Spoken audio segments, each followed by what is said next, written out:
I think doing that is valuable to an extent, but not maybe for the reason you might think. Um, so I have never, and this is pretty much universal. I've never found um, an audience, like an ad set that has outperformed a wide open ad set in terms of placements, like devices, all that stuff, compared to one that is specific. Meaning, like, let's say I have an ad set running, and I find by doing the breakdowns that Instagram and iOS, like those two combinations, like that's where almost all the profits are coming from. Every single time throughout years I've done this, that I've duplicated it and made it exclusive Instagram iOS, it's always underperformed every single time. It's never beaten the control.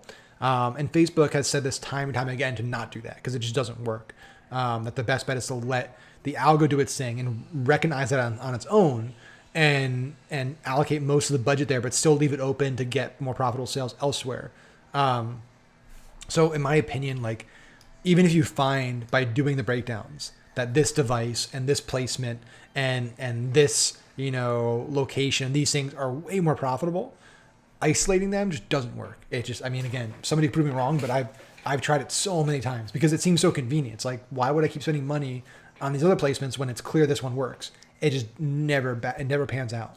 Now, obviously, if you're selling a lip gloss, you shouldn't be targeting men and women, right? There are certain products that are obvious, like this is really only for women or only for men, or this is clearly not a product for 65 and up. This is clearly a product only for 55 and up. Like those are bigger decisions that really aren't about like the optimization. That's about just who's the real buyer of this product, and who's not a good buyer. And excluding those people from the gate makes sense.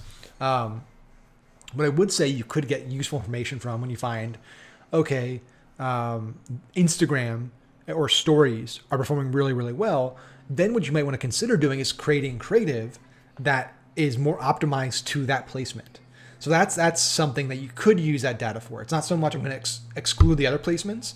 I'm going to still allow those other placements, but I'm going to put in creative that is more optimized for the way people consume stories, or the way they consume Instagram, the way they consume, Facebook newsfeed. So that's how we use that data. It's not so much to exclude, it's to inform and dictate our future creative direction.